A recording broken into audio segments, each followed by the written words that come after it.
नमस्कार, आप सभी का स्वागत है स्टार सिटी न्यूज़ में।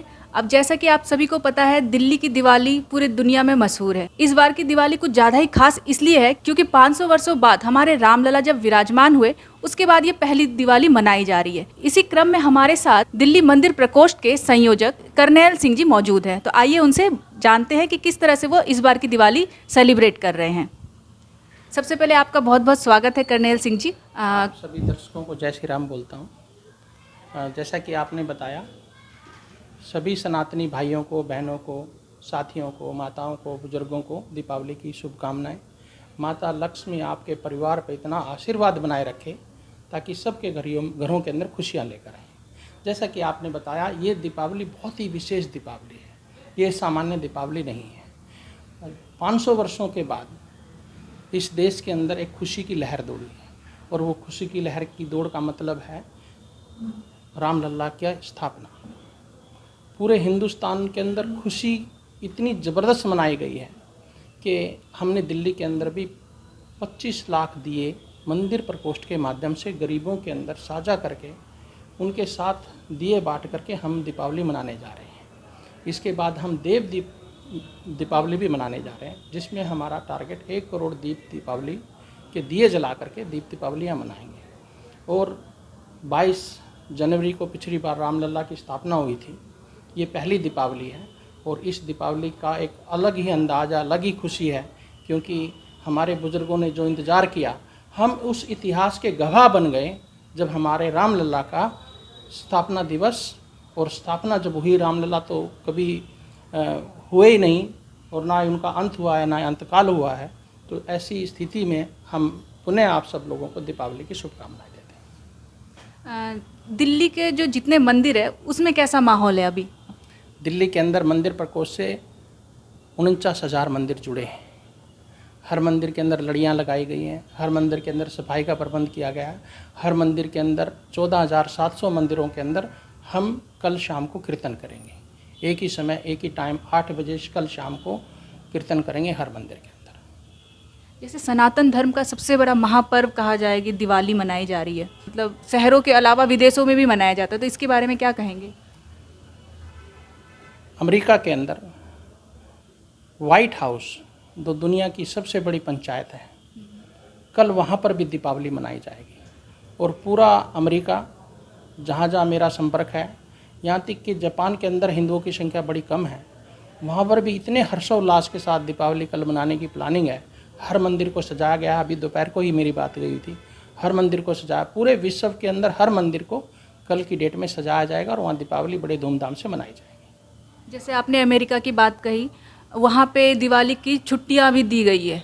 पर्व हमारे भारत देश का इतना महान पर्व, और वहाँ पे इतना गर्व का बात है। ये कैसे आप महसूस कर रहे हैं? आपका प्रश्न बहुत अच्छा है। आपको याद होगा, पिछले 75 साल से, इस देश को आज़ाद हुए 75 साल हो गए, पहली बार माननीय नरेंद्र मोदी प्रधानमंत्री जी ने हिंदू नव वर्ष महोत्सव मनाया है इंदिरा गांधी स्टेडियम के अंदर। उनके आदेश के अनुसार, माननीय अमित शाह जी के आदेश के अनुसार, योगी जी के आदेश के अनुसार हम लोगों ने हिंदू नव वर्ष महोत्सव मनाया है। और अब आने वाले समय में हिंदू नव वर्ष महोत्सव पे भी राष्ट्रीय अवकाश होगा, और दीपावली का भी राष्ट्रीय अवकाश होगा। जैसा कि दीपावली पे जितनी हमें खुशियाँ होती है और गर्व होता है कि दिल्ली में भी इतनी धूमधाम से दीपावली मनाई जा रही है, उतना ही हमें मायूसी और उतना ही दुख होता है हमारी यमुना की हालत देख करके। जैसे दिवाली के 6 दिन बाद छठ पर्व, महापर्व जो मनाया जाता है, और हमारे यमुना घाट की ये दशा और इतनी मैली यमुना, इस पे क्या कहना चाहेंगे? इसकी अगर मैं सही से बात करूं, हम सबको जिम्मेवारी लेनी चाहिए। जिम्मेवारी इसलिए लेनी चाहिए कि हमने एक ऐसी सरकार को चुना जो झूठों का पुलंदा बांध करके, लोगों को बेवकूफ़ बना करके, और ऐसे आज से 10 साल पहले उन्होंने कहा था कि हम डुबकी लगाएंगे जम करना। ये पुरानी बातें हैं, राजनीतिक बातें हैं, राजनीति से प्रेरित बातें हैं। मैं उन बातों पे ना जा करके, मैं सिर्फ इतना ही सब हाथ जोड़ के संदेश देना चाहता हूँ। यमुना मैया को साफ़ करने के लिए हर व्यक्ति को, समाज सेवी को आगे आकर बढ़ चढ़ कर भाग लेना होगा, और इस आस्था को बनाए रखें। हमारे बच्चे जा कर के उसमें डुबकी ज़रूर लगाएं। इस आस्था को बनाए रखने के लिए हम सबको उसका भागीदार बनना होगा। और एक ऐसी अच्छी सरकार, आपको पता, नमामि गंगे के माध्यम से माननीय प्रधानमंत्री जी ने हर हमारी पवित्र नदी का सुधार किया है। लेकिन दिल्ली गवर्नमेंट में हमारी सरकार ना होने की वजह से हमने इतना पैसा वहाँ पर सरकार के सेंट्रल सरकार से भी भेजा, लेकिन आज तक भी अपनी एडवर्टाइजमेंट में पैसा वो खर्च कर दिया। यमुना का पैसा भी, जिससे यमुना सफाई करनी थी, उस पैसे को अरविंद केजरीवाल ने अपने पोस्टर बैनर में खर्च कर दिया, यमुना के अंदर नहीं लगाया। और लोग अब समझदार हो गए, अब बेवकूफ़ उसकी बातों में आने वाले नहीं हैं। और यमुना को मिलके भारतीय जनता पार्टी के सब कार्यकर्ता और आम नागरिक भी, मैं हाथ जोड़ के पुनः विनती करता हूँ, बहुत सारी संस्थाएं आगे आ रही हैं, यमुना को सफाई करने का अभियान उन लोगों चला रहे हैं और जल्दी ही यमुना साफ़ हो जाएगी और सब लोग उसमें पूजा के भी करेंगे और अपना छठ पूजा भी उसमें मनाई जाएगी अगली बार, ऐसा मेरा विश्वास है। जैसा कि सनातन धर्म में, हमारे हिंदू धर्म में अलग अलग जातियों के लोग सम्मिलित हैं और आपको मंदिर प्रकोष्ठ की जिम्मेदारी दी गई है, तो हर जाति को एक साथ लेकर के किस तरह चलेंगे आप? हमारे अंदर, सनातन के अंदर कोई जाति होती ही नहीं है। हम सनातन के अंदर एक वर्ण बनाए गए हैं, सिर्फ वर्ण इसलिए बनाए गए हैं, कोई जो काम करता था, जूते साफ़ करता था, धोबी कपड़े साफ़ करता था, ये जातियां नहीं हैं। इनको हम काम करने की कैटेगरी में बांटा गया है। सनातन एक है और हमारी जाति सिर्फ सब लोगों की एक ही जाति है, जिसका नाम है हिंदू। धर्म का नाम है सनातन और जाति का नाम है हिंदू।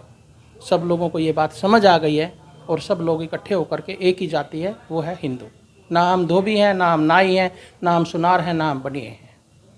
अंत में आप हमारे दर्शकों को, हमारे देशवासियों को क्या संदेश देना चाहते हैं, अगर कुछ कहना चाहते हैं अपने तरफ से? मैं हाथ जोड़ के विनती करता हूँ, अगर हम इसी तरह दीपावली खुशियों से मनाते रहेंगे, क्योंकि हम पर्यावरण का आज हमारे देश के ऊपर बहुत बड़ा संकट है और विशेष रूप से दिल्ली के अंदर पर्यावरण का बहुत बड़ा संकट है।